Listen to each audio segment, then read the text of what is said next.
I just wanted to sit down and share with you how I do my budget. Now, this video is not going to be real numbers. This is more of just teaching you the method and giving you an idea of how to budget with your numbers. So my process is kind of like a 4-step process. So what I do first to prepare is I actually have a folder on my email, and whenever I get my bills through my email, then I move that email to my bills folder so that whenever it's time to go through and do my budget, then I will just pull those from the folder and just do it all at once. The second tip that I have for you is if you have subscriptions like Netflix, Hulu, Spotify, Disney, whatever subscriptions that you have, try and get them to come out all on the same day. It makes it so much easier to budget, and you don't have random little charges coming out of your account on random days of the month. So those are my 2 biggest tips for you. So the first thing that I do is I have this sheet here that I made for my normal budget too, but I also just made like a mock of it. So the first part of it is your monthly bills or your fixed expenses. So you want to account for everything that doesn't change. Your variable expenses, or what I call my weekly expenses, are things like groceries, daycare, gas. My husband chews tobacco, so that would be on here. Your spending money that you want to set aside, just categories that you spend weekly that you want or need to budget for. The last part are the savings goals or the sinking funds, whatever you want to call them. I just call them savings goals because sometimes I don't get to save. So it's just a goal. So yeah, wanted to mention that. So what I do is whenever I pull my emails from my bills folder, I will fill in all of this. These are my fixed expenses. This is what I have budgeted for my weekly expenses. Sometimes it doesn't always go like this. So I do also have an actual category that I spent, and then the difference between my budget and my actual, so that if there is a big difference repeatedly, then I know that I need to adjust my budget. For my savings goals, the main 3 that I always save for are Christmas, birthdays, and back to school. And you can budget however much that you think that you need to, but I also opted to save each paycheck instead of each month. I feel like that's more realistic to save out of each paycheck than it is for the month, just because if I'm saving like once a month, I'm more tempted to spend that money. So if I put it back each paycheck, then that's fine. And then you can also track the amount that you saved if you would like. But basically how to figure it is you can do it one of 2 ways. You can do your total amount divided by 12 months, and that's how much that you need to take out each month, and then divide that by however many weeks are in the month each month. Or you can do your total amount divided by 52 weeks, and that's how much you take out each week of your paycheck. Depending on how often you get paid is probably how you're going to decide to do this. So that's just kind of my tips there. So we'll start with our bills. So like I said, due dates are listed here. I always print out a calendar. You don't have to, but I just like doing it because I'm a very visual person. So what I do is I go through and I highlight when we get paid. The pink is me, the green is my husband. My husband gets paid every week, but I don't. So when I get paid as well, I know that we have 2 paychecks coming in that week. So we have a lot more room in our budget to do what we need to do.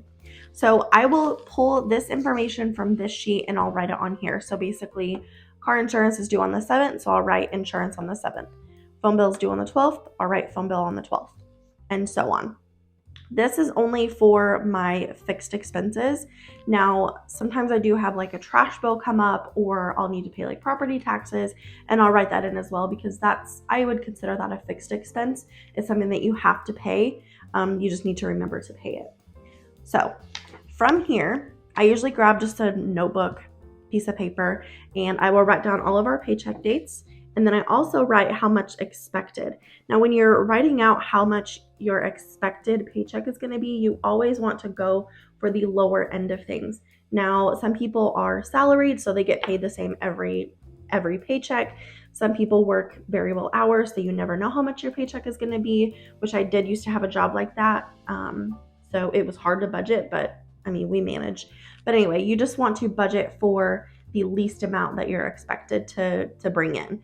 Anything over that is great. You can do what you want with it, save it, spend it. It doesn't really matter. It's your budget. So what I'll do is I will pull this information and put it on here. So what I mean by that is for my December 1st paycheck, the only thing that I have to pay this week is going to be the car insurance. I'm just going to write that in. Insurance, and that is $100. So then on the 8th, the phone bill is due before my next paycheck. So phone, I have that as $180. And just for reference, I live in southern Missouri, so these amounts probably aren't going to be realistic for everyone, but where I live, these amounts are fairly realistic. So the 15th, the only thing that comes out before the 22nd is the electric. The electric too, if you can get on budget billing or I don't know what some people call it, but our electric company calls it budget billing. After you live at your house for a year, I believe, they can average out the electric bills, and so your electric bill will be the same every month. So if you've not done that, definitely check into that, and it's so much easier to budget for, especially during the really hot summer months and the really cold winter months, which we still need to do that. So I need to get on that, but I just remembered that. So what's coming out before the next paycheck is going to be the credit card, subscriptions, and internet. So the credit card payment, when I'm budgeting, I always budget for the minimum payment. And then whatever I have left over, if I want to throw it debt, then I will. So I always just budget for the minimum. Subscriptions. So on this sheet, I have subscriptions as Netflix, Hulu, Spotify, which are pretty standard for everyone. Some people have more, some people have less, but 3 to 4 subscriptions I feel is pretty normal. So Netflix, $10. Hulu is $18, which we have Disney Plus with that too. And then Spotify is $12, so for a total of $40 in subscriptions. And as you can see, it makes it so much easier to budget when they're all due on the same day. Sometimes you can modify your due date, like on the app or in your account. I think you can do that with Netflix. But what I have done in my normal budget and my real budget, I just cancel it until the day that I want it to come out, and then we'll renew it. So, sometimes you do have to go without for a while, but it's completely worth it when it's all out on the same day. So then the internet is $100. And then I also wanted to mention, so the 29th, my husband will get paid again on the 5th, but I went ahead and wrote in some of January just because it ends on a Sunday. So you want to make sure that this paycheck at the end of the month also covers all the way until your next paycheck. So just keep that in mind whenever you're budgeting.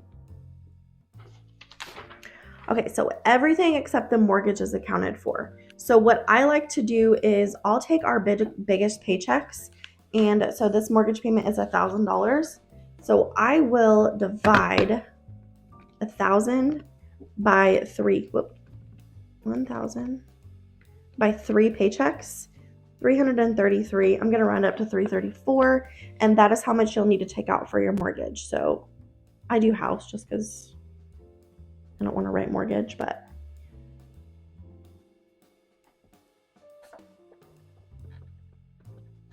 okay, so now all of your fixed expenses are taken care of. Now we can move on to our weekly expenses. So with this particular budget, I've got groceries, daycare, and gas. For groceries, I have budgeted $200 a week, which in today's economy is pretty reasonable. I feel like it's pretty average. If you have more people in your family, you might have to budget more. If you have less in your family, budget less, but that's just kind of how I have it.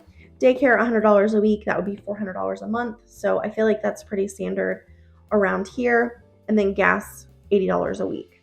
So that's kind of what I have budgeted for. So I'm going to go ahead and write all of these in for each week.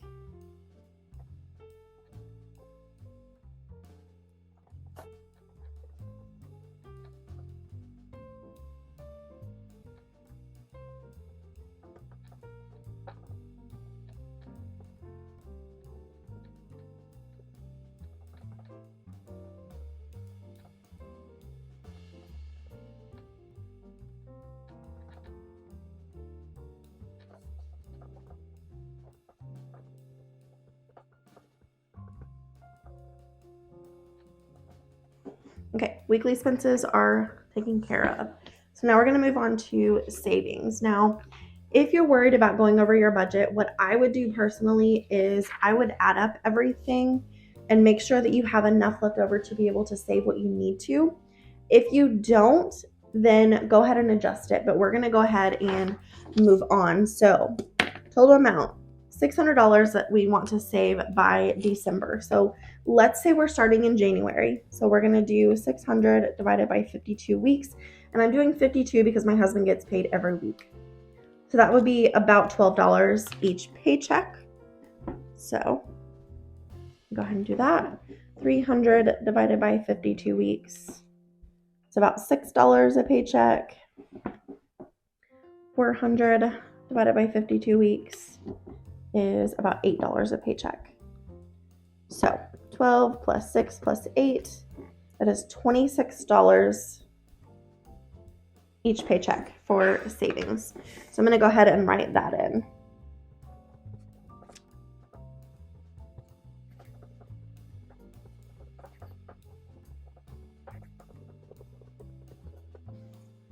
Okay, so now we're going to go ahead and add everything together, make sure we're still within budget, make sure that we don't need to adjust anywhere. So I'm just going to go through and add everything up.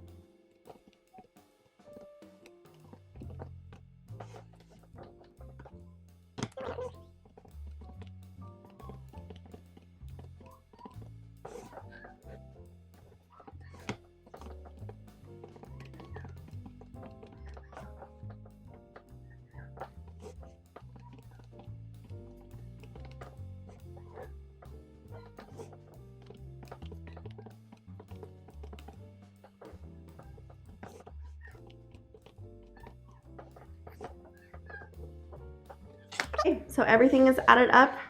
Now the 2 paychecks that my husband gets paid, those are cutting it a little bit close. So I would probably just go ahead and close that budget out and just don't worry about it. Now, if you're very strictly budgeting, you might want to go ahead and figure in spending money. So coffee, eating out, maybe shopping, or if you're wanting to, go on a girls' day or whatever, just kind of figure that in if you're very strictly budgeting.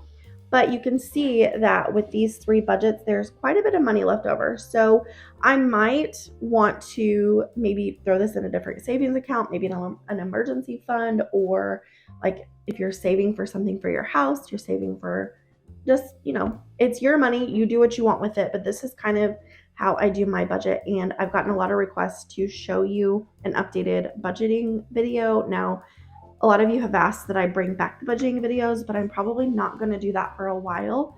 I'm just not real comfortable sharing real numbers at this point, but I might at some point. But yeah, this is how I do my budget, and I think that's going to be it for today's video. If you guys have any questions, leave them down below. I'm going to go ahead and end it today. I hope that you guys enjoyed. If you did, please give it a thumbs up. If you're new here, please subscribe. Other than that, I will see you tomorrow for another day of Vlogmas.